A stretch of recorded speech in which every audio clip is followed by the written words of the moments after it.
Bonjour à tous, Madame la modératrice, Monsieur le modérateur, chers amis, chers collègues. Tout d'abord, merci de m'avoir demandé de présenter ce topo sur un sujet relativement vaste qui va de l'hémorragie à la prévention secondaire. Alors Dominique a un petit peu défloré la fin de mon topo, mais c'est pas grave, tant mieux, ça fera gagner un peu de temps. Mes liens d'intérêt, rapidement. Donc comme vous le savez, l'hypertension portale et toutes ses complications, hémorragie, ascite, encéphalopathie, pèsent un poids pronostique important chez nos patients cirrhotiques. Comme l'a dit Dominique, le gradient étant le meilleur marqueur, on devrait le faire. En fait, on ne le fait pas en pratique, vous comprendrez bien pourquoi. Et récemment, une équipe italienne a proposé une classification qui prend en compte justement le caractère compensé ou décompensé, mais surtout de par l'association des complications liées à l'hypertension portale. Donc, l'intérêt de cette classification en 5 stades, c'est de rapporter à chaque stade un pourcentage pronostique de mortalité à 5 ans. Vous voyez que les patients les moins graves vont relativement bien à 5 ans, alors que les patients les plus graves, qui sont ceux qui ont une hémorragie digestive associée à une autre complication, ont un taux de mortalité de plus de 85% à 5 ans. Alors, depuis une vingtaine d'années, on a fait d'énormes progrès dans la prise en charge des patients ayant une rupture de varices œsophagiennes, et on s'est essentiellement focalisé là-dessus. Donc, il y a différents points qui ont progressé, qui ont permis d'avoir une relativement bonne efficacité avec un taux de mortalité à 6 semaines, qui est le délai choisi de manière arbitraire rapporté à l'épisode hémorragique, avec une mortalité à 6 semaines de l'ordre de 10 à 15%. Actuellement, nous proposons une prise en charge uniforme, c'est-à-dire qui repose sur un trépied thérapeutique bien connu et universel à tous nos patients ayant une rupture varice-œsophagienne, sans trop se poser de questions sur la stratification. Alors justement, pour soutenir et illustrer ces progrès thérapeutiques, plusieurs publications, notamment celle de Nicolas Carbonel en 2004, mais il y en a eu d'autres après, qui ont montré que globalement, en 20 ans, on avait amélioré le contrôle de l'hémorragie et de la mortalité de l'ordre de 50%. Et récemment, une étude américaine a confirmé ces résultats sur une étude de cohorte, montrant là aussi une baisse très significative de la mortalité chez les patients ayant une rupture de varices œsophagienne. Malgré tout, il reste des échecs thérapeutiques de l'ordre de 15%. Ce sont des patients dits à haut risque, c'est-à-dire des patients qui, par définition, ont un taux de mortalité de 20% à 6 semaines, voire jusqu'à 80% pour les malades qui ont des récidives hémorragiques précoces, c'est-à-dire dans les 5 jours qui suivent l'épisode initial. Alors, comment faire pour arriver à retrouver ces malades graves? La conférence de Baveno a insisté sur le fait qu'il fallait stratifier notre diagnostic pour avoir une prise en charge personnalisée. Alors, c'est à la fois pour déterminer les patients à haut risque, qui devraient bénéficier d'une optimisation du traitement, mais également définir les patients à faible risque, qui pourraient peut-être bénéficier d'un traitement et d'une prise en charge allégée. Alors, je vais reprendre les différents points de la prise en charge rapidement en rappelant les recommandations de Baveno. Théoriquement et idéalement, un patient ayant une rupture varice-œsophagienne est un patient qui est grave et devrait être en unité de soins intensifs. La politique transfusionnelle doit être restrictive.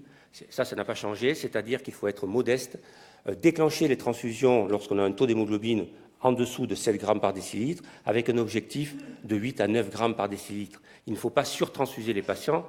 On a montré que ça augmentait le risque de récidive hémorragique.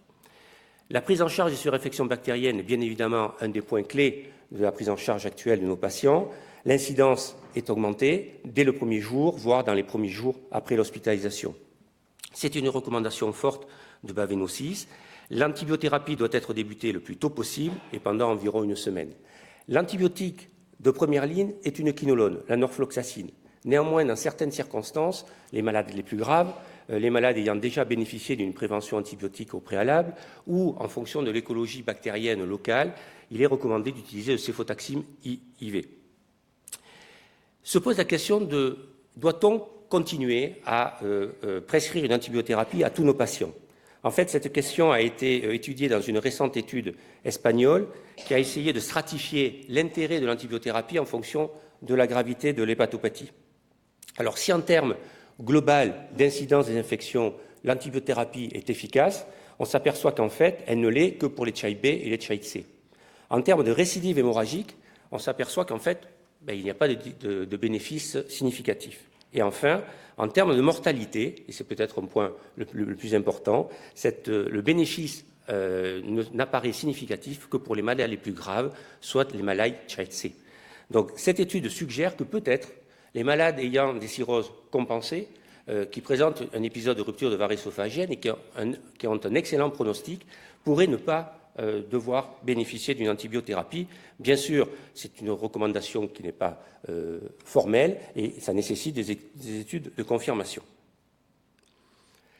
Alors, un autre point, c'est bien sûr le traitement vasoactif. Je n'y reviendrai pas, je passerai très vite dessus. Dès l'admission, de l'ordre de 2 à 5 jours, en France c'est plutôt 5 jours.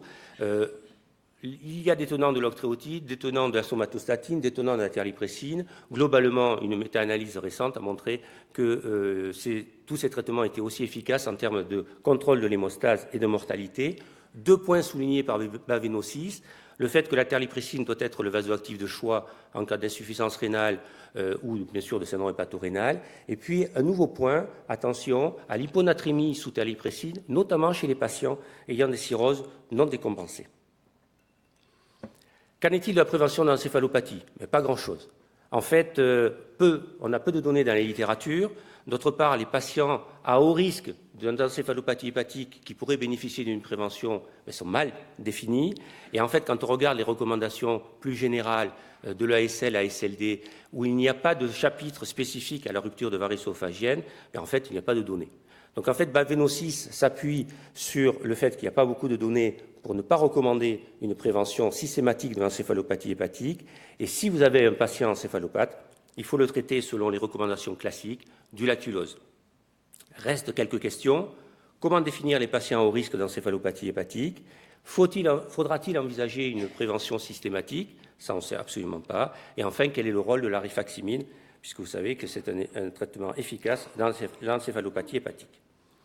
Enfin, l'endoscopie interventionnelle, je ne vous apprendrai rien en vous disant qu'il faut qu'elle soit faite au mieux dans les 24 heures, au mieux et idéalement dans les 12 heures. Baveno 6 recommande d'utiliser les gastrokinétiques tels que l'érythromycine en l'absence de contre-indication cardiaque. Et enfin, la technique de référence est maintenant clairement la ligature. Alors, malgré tout, il existe des hémorragies récidivantes ou des hémorragies réfractaires. Que faire dans ces cas-là? Dans les recommandations de Baveno 6, il est fortement conseillé de faire un second look, de refaire une endoscopie digestive, d'une part pour confirmer la récidive hémorragique par la rupture de varices et également pour essayer de le traiter. Malheureusement, ces patients ont un haut risque de récidive et de mortalité. Le second look n'est pas toujours efficace. Que peut-on leur proposer? Alors, il y a un nouveau moyen qui a été énoncé à Baveno 6, qui est la prothèse œsophagienne. Alors, je pense qu'elle n'est pas totalement partout utilisée. Néanmoins, on a à notre disposition 2 méta-analyses qui se chevauchent, puisque ce sont à peu près les mêmes études, qui ont montré que la faisabilité dans les deux était excellente, que le taux d'hémostase était excellent, que globalement, à l'ablation de la prothèse, on avait un taux de récidive de l'ordre de 15 à 20%, que finalement, c'était un outil qui pouvait permettre, dont la durée d'action est de l'ordre de 7 à 15 jours, donc bien plus que l'antique sonde de Blackmore, qu'on peut avoir encore dans un tiroir pour des cas exceptionnels. Mais finalement, cette prothèse métallique semble avoir de beaux jours devant elle. Il faut confirmer, il faut étendre probablement son utilisation. En termes de survie, vous voyez que ces patients qui sont des patients à haut risque de mortalité, finalement, à J30, avaient bien sûr une mortalité qui était encore élevée, mais ça nous permettait de prendre du recul pour peut-être leur proposer des techniques plus efficaces. Alors, une étude espagnole récente a comparé sur de très faibles effectifs l'efficacité de la sonde de Blackmore avec la prothèse œsophagienne, bien que ça n'atteigne pas la significativité. Il y a tendance à avoir une amélioration en faveur de la prothèse en ce qui concerne la récidive hémorragique et bien sûr la mortalité. Actuellement, en fait, Baveno recommande le type de sauvetage dans ces cas d'hémorragie réfractaire ou d'hémorragie de récidive très précoce. Alors, il y a plusieurs études. Effectivement, en termes d'hémostase, on est très efficace, de l'ordre de 90% pour arrêter l'hémorragie. Néanmoins, ces patients restent avec une mortalité très élevée, de l'ordre de 30 à 50%. Donc, ce n'est probablement pas la solution idéale. Alors, Baveno recommande donc la ligature en second look et en traitement de seconde ligne, vous voyez que ce n'est pas une force parfaite, le TIPS de sauvetage. Néanmoins, c'est vraiment ces patients à haut risque qui nous posent problème. Plus de 20% de mortalité, 30% de mortalité à 6 semaines. Comment peut-on faire pour en pratique clinique, les définir? Alors, bien sûr, on peut utiliser le CHI-PUG. Il a bien été montré que les Child A avaient un excellent pronostic, à l'inverse des Child C.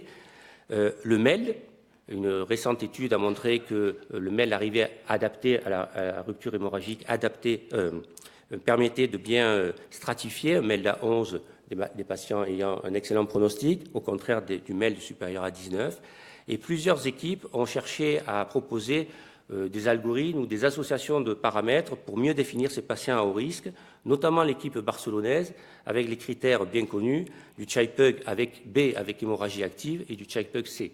Ces critères, caractérisant des patients à haut risque hémorragique, ont été utilisés dans l'étude Princeps de Early-TIPS, qui a clairement, chez des patients très sélectionnés, qui respectaient ces critères de gravité, a montré une très nette et très significative efficacité, tant sur le contrôle de l'hémorragie ou la prévention de la récidive, que sur la mortalité. Donc ça, c'était une étude qui est une sorte de pavé dans la mare aussi, qui a fait un progrès supplémentaire dans la prise en charge des patients.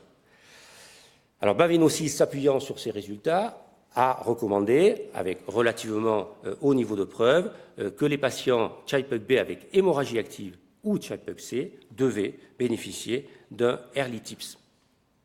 Alors early TIPS, on comprend, TIPS précoce, on comprend, TIPS préventif, on comprend. Et un jour, le secrétaire général m'a susurré à l'oreille que lui, personnellement, il préférait TIPS préemptif. Alors j'ai hoché de la tête, faisant celui qui avait compris. Globalement, je voyais à peu près ce que c'était, mais préemptif, préventif, je ne savais pas trop. Donc je suis allé chercher dans le dictionnaire et j'ai retrouvé ceci. En fait, l'adjectif préemptif peut être utilisé dans l'art martial. La notion d'une guerre préemptive fait allusion à l'imminence et à la certitude d'une attaque adverse. Donc ce n'est pas simplement prendre des mesures de prévention et attendre que ça nous tombe sur la figure, c'est être dans l'action, c'est se jeter à l'eau.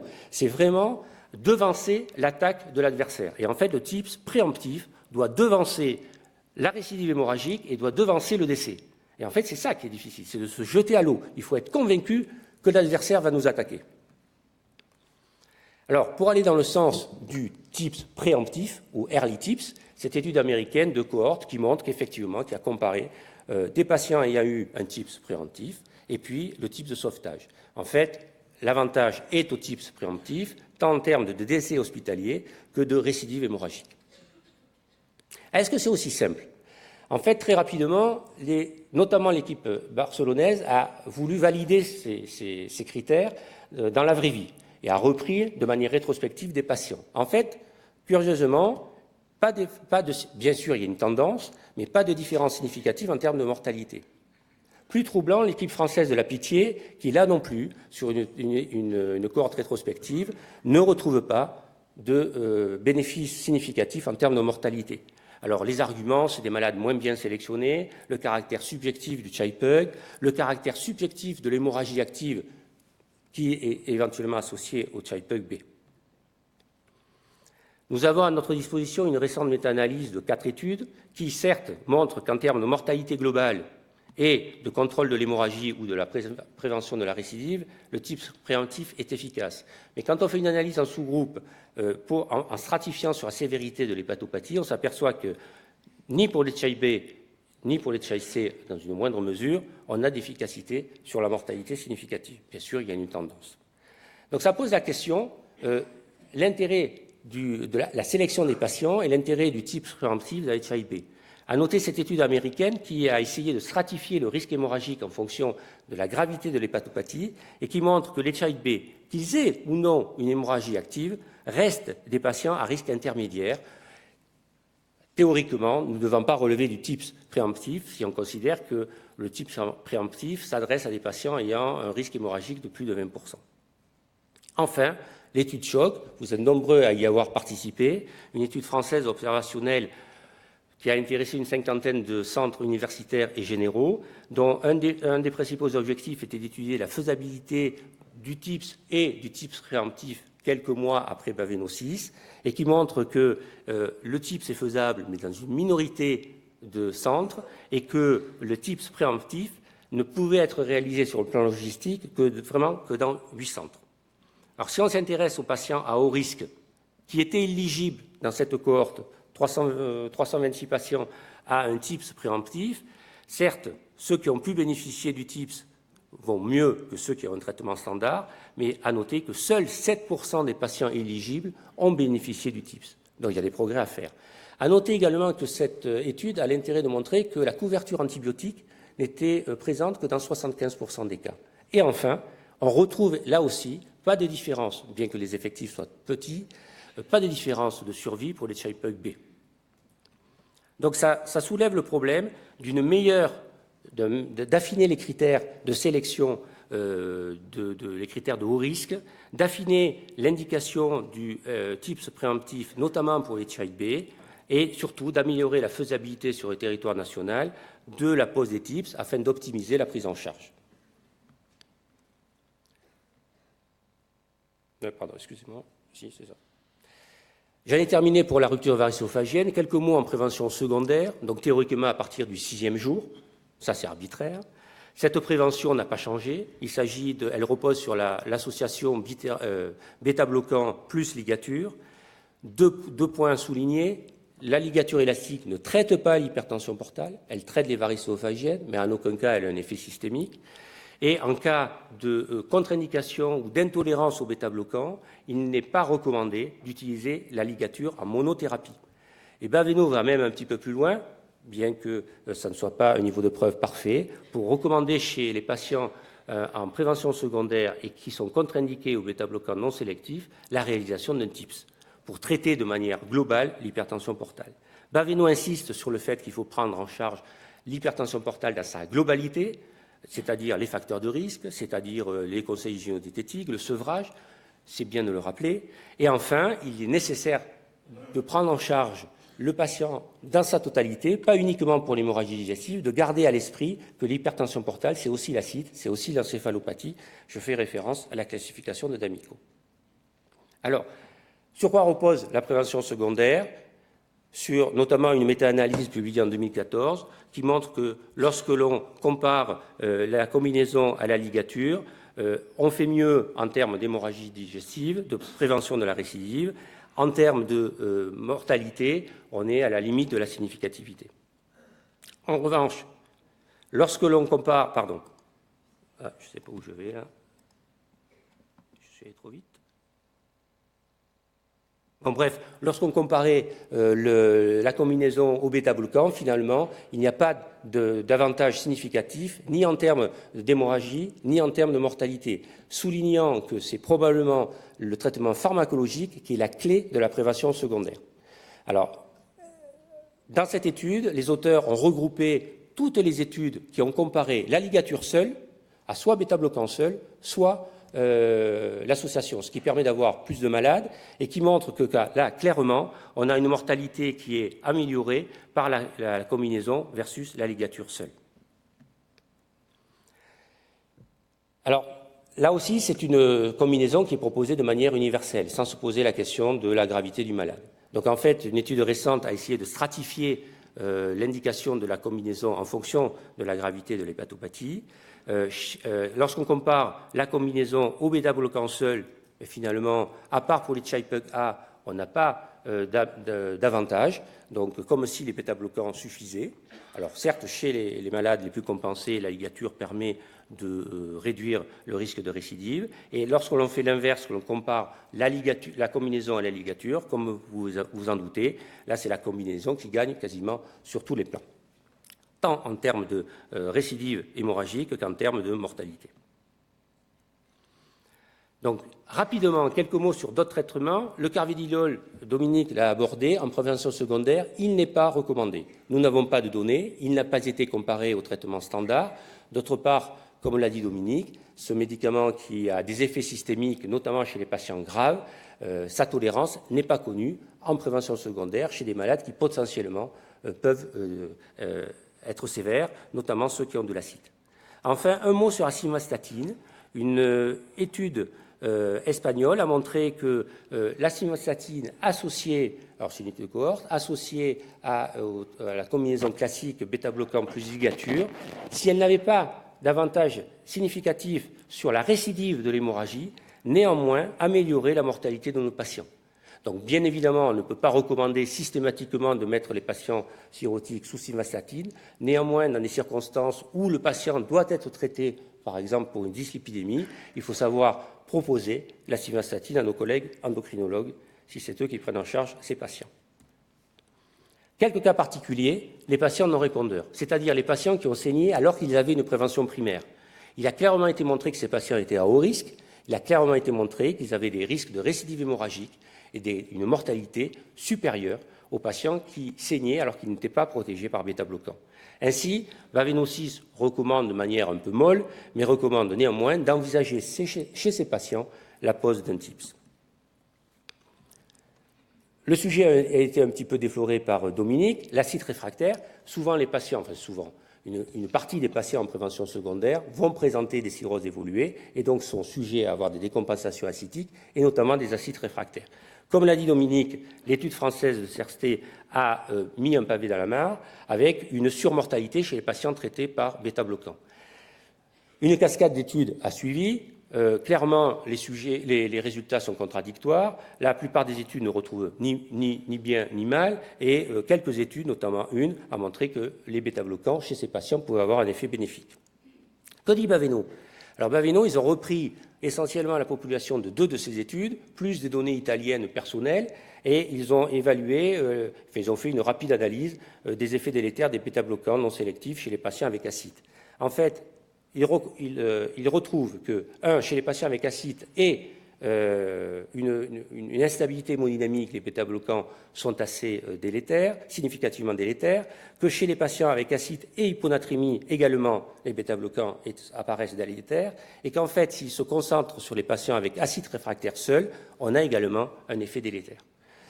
Alors, récemment a été publiée une étude de cohorte qui ne retrouve pas ces effets dans cette population, ces effets délétères, dans cette population de patients acétiques réfractaires.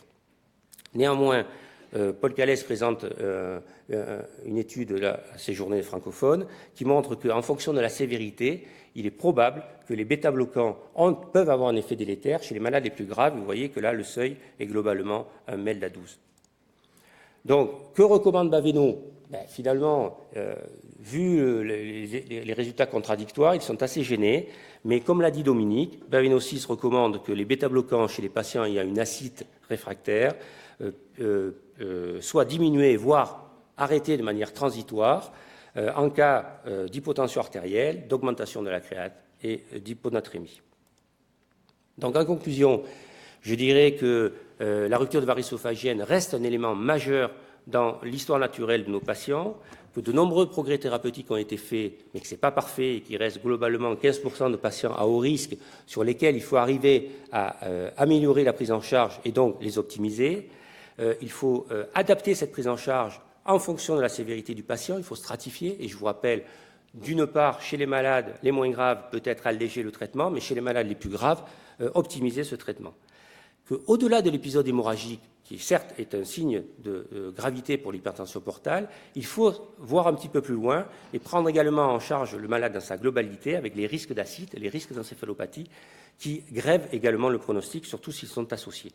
Et qu'en fait, et enfin, il faut certainement homogénéiser nos pratiques, au moins sur le territoire national, et qu'il faudra probablement se mettre à travailler en réseau, notamment à l'heure du TIPS préemptif, afin d'améliorer la prise en charge et de pouvoir optimiser le traitement. Et enfin, je finis sur une dernière diapositive qui m'a été imposée par le secrétaire général hier à minuit moins le quart, rappelant, je ne sais pas exactement de quoi ça parle, mais je vous le laisse lire. Merci beaucoup.